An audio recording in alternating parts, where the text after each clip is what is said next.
All right. Thank you so much for coming today. And we're going to be talking about a super easy to make garden amendment. And this is from the book, The Regenerative Grower's Guide to Garden Amendments by Nigel Palmer. And I love this little book because Nigel has written about making garden amendments, things to boost your productivity in your garden that don't cost a lot of money and using locally sourced materials. So you don't have to go over to the garden center and then, spend $20 on a little bag of something. You can use things that you have growing in your own yard, your waste products from your kitchen, or inexpensively sourced local products to make things to boost your garden production.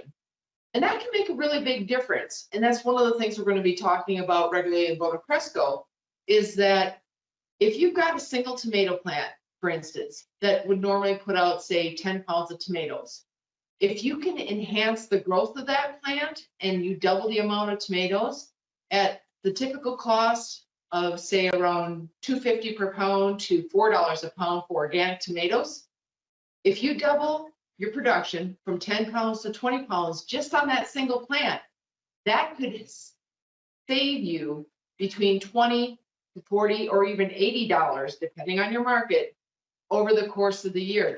You get that much extra produce. So having a more productive garden, you can have the same garden space, but grow more, and that can really save you a lot of money. Anyway, today we're talking about calcium. And a lot of people know, probably you do too, that calcium is important for regulating pH in the soil. And, people talk about liming the soil to sweeten the soil. And if you actually taste different soils, more alkaline soil will taste sweeter and acidic soil will taste, more acidic, tartar. Anyway, so liming the soil is really common, but depending on your soil makeup, even if you may have a neutral or alkaline soil, it's not necessarily always bioavailable to the plants. And that's really an important distinction. And while you're working on boosting the organic matter in your soil, which is one of the things that's key to making all your little critters that are in your soil that make your plants happy and work together with your plants to boost productivity, if you have nutrients that are readily available, it can just help tide them over until everything else in the garden comes along to boost production.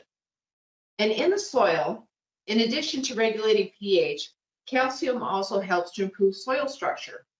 And you've probably run into it, if you've got not so great garden soil, like heavy clays or even sand.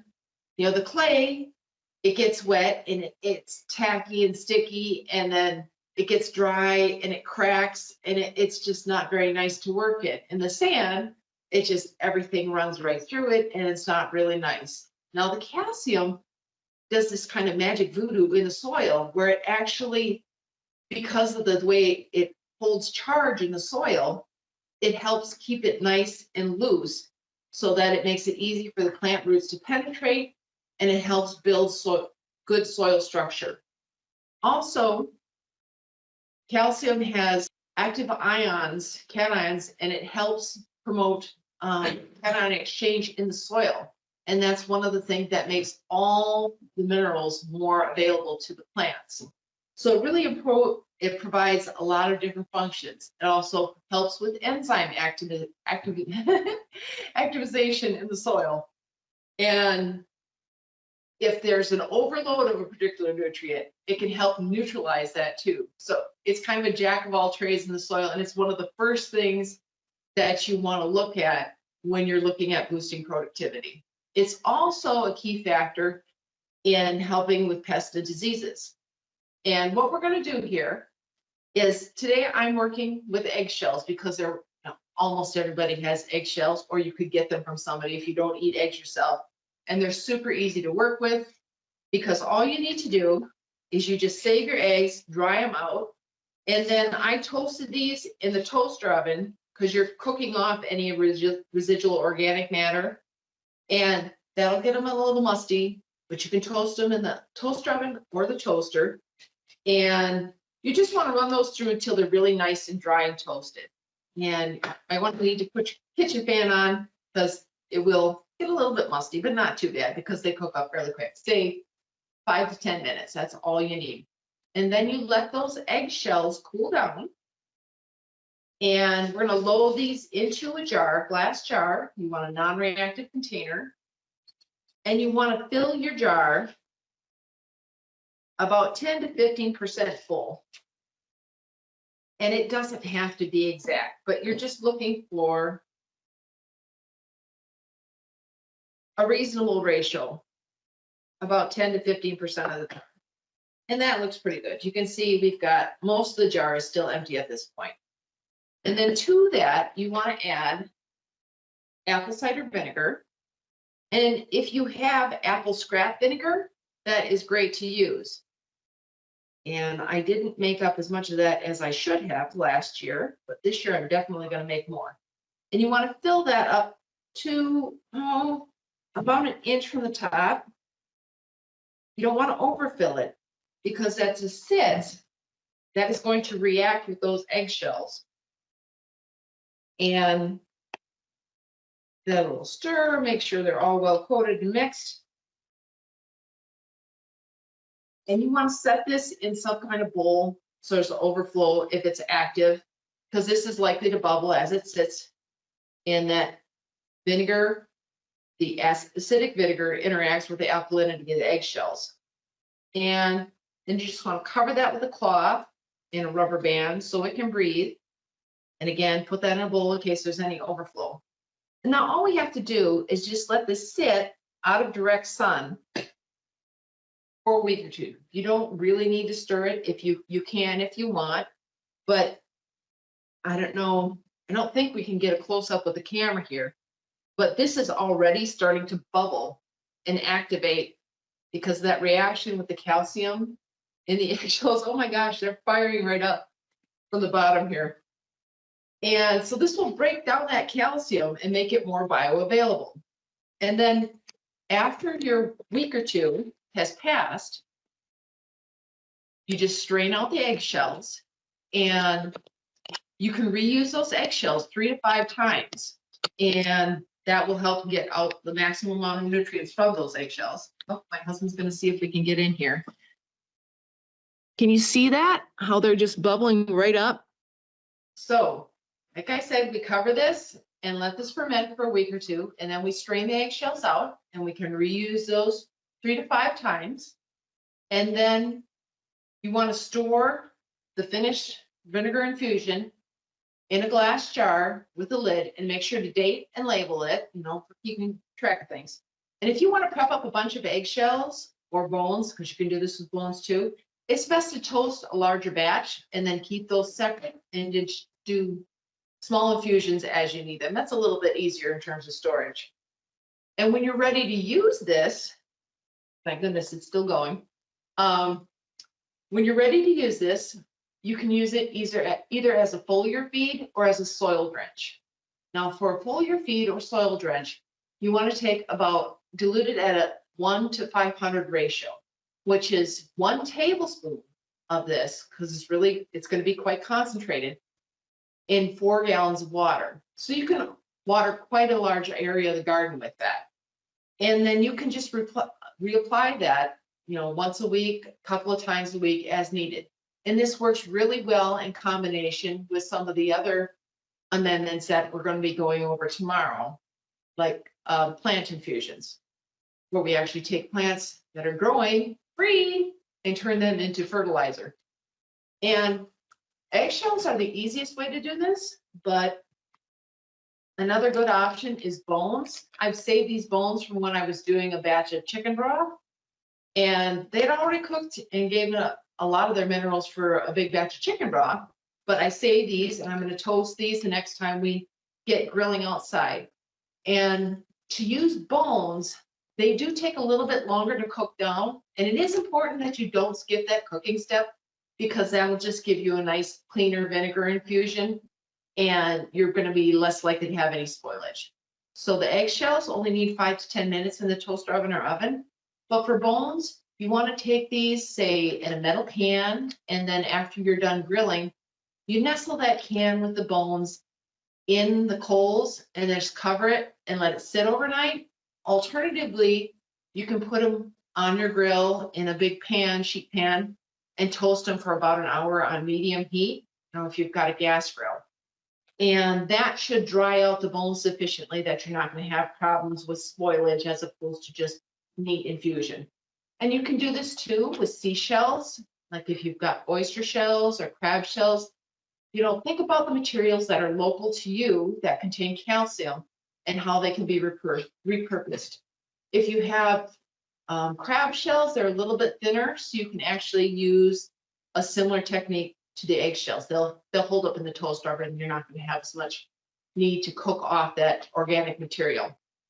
And then once you've got your bones cleaned and dried, I think it's a very good thing that I had this in the bowl because it's already trying to grow up out of the top of this. Last time I did this, I didn't crumple my eggshells quite as much, and the smaller crumpled eggshells are considerably more reactive. So good to note. Anyway, the eggshells provide calcium, but the bones also provide a good source of potassium. So they have calcium and potassium. Now, when it comes to plant health, I have another book that's I reference quite frequently for weeds, control without poisons, and there's another one. Basically, these authors have looked at what soil imbalances are typically present when there's a particular pest problem or a particular disease problem. And a recurring theme for weeds and for pests is a lack of available calcium in the soil. And as I mentioned earlier, that's because of the critical role that calcium plays in soil structure. But when it comes to plants, once the calcium gets into the plants too, it also has a major role within the plants too. So it's not just the soil biology, it's within the plants itself. The calcium helps build cell walls. Just like in your body, calcium goes into your bones, into your teeth. In the plants, it helps build cell wall integrity and other structural support. Everything comes together. The calcium helps build stronger structures that are more resistant to pests. It also, because of the ion availability, it helps with plant communication. There's chemical processes within the plants that allow communication within the plant itself and between other plants. And calcium is a critical part of those pathways. And calcium also activates certain genes within the plant that are critical for plant defense. So it's picking up a lot of different things and communicating and facilitating processes within the plant. So this is really important and really simple. Again, to use this, remember we've got 10 to 15% of your eggshells, your bones at the bottom. Fill up to near the top with vinegar. Set it in a bowl to catch any overflow. Loosely cover. Infuse this for at least a week. Up to 2 weeks is good. And then strain out the shells or bones. And then apply it at a ratio of 1 to 500, which is about 1 tablespoon for 4 gallons of water. And then just water your plants, make sure that gets on the foliar. That's a foliar feeding, or drench the soil, or both. And remember, when you're watering your plants, the best time of day to do that in most areas is late morning, well, early to late morning, before the heat of the sun gets out, so that